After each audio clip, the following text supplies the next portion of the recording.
substitution hormonale ou modulation hormonale. Quelle est la différence? Pour qui est-ce qui se fait et comment ça fonctionne? Allons-y. La modulation hormonale, la proposition c'est ça. Elle s'est proposée les femmes qui sont à périménopause et l'idée c'est aider les corps à produire, utiliser et éliminer les hormones qui ils-mêmes plus pour fabriquer. Pour ça, on travaille surtout sur l'hygiène de vie, l'alimentation, le sommeil, l'activité physique adaptée, la correction des carences nutritionnelles. Nous allons utiliser quelques plantes, quelques suppléments et surtout la gestion du stress. La substitution hormonale, c'est une autre chose. Là, on apporte au corps les hormones qu'il ne produit plus en quantité suffisante pour un bon fonctionnement. Et aujourd'hui, on trouve les hormones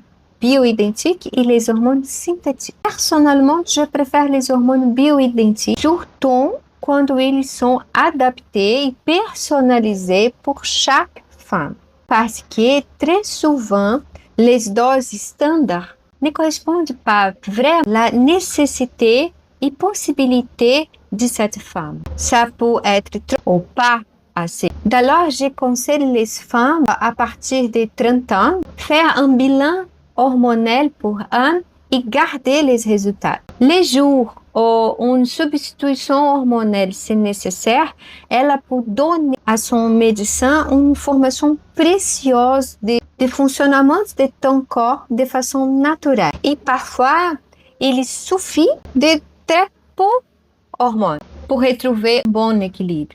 C'est important que les doses des hormones sont personnalisées. Mais il y a quelque chose qui c'est très important, que la modulation, que la reposition, que la substitution, l'état général du corps. Beaucoup de femmes pensent que quand arrive la ménopause, le corps arrête de produire les hormones. Ce n'est pas vrai. Les ovaires ralentissent. Mais les autres organes continuent à produire, notamment les glandes suprarrénales. Et les suprarrénales ont aussi une autre mission, produire cortisol. Et le cortisol, c'est l'hormone de survie. Et la survie aurait toujours la priorité. Le problème, c'est que les femmes accumulent des couchers de stress. Elles dorment mal, mangent mal, font trop jeûne, font beaucoup d'espoir parce qu'elle regarde ton corps et pense qu'il va aider à améliorer. Mais non. Et cela ajoute l'extension du travail, des relationnements, des filles, des maris, des amis, des familles, les responsabilités, toute la charge mentale du quotidien.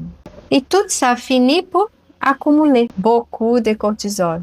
C'est pour ça que même un corps qui produit les hormones ne fonctionne toujours correctement. Parce que la santé hormonale ne se résume pas à les hormones. Les foies participent du métabolisme de hormones utilisées. Les intestins participent de l'élimination de cette hormone. Si un ou autre fonctionne mal, l'équilibre hormonal sera plus difficile. Au fond, indépendant si c'est reposition ou modulation, si c'est périménopause ou ménopause, ce qui va vraiment faire la différence, c'est l'état général du corps.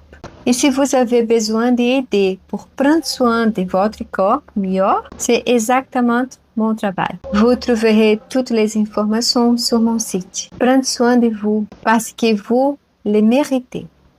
À bientôt.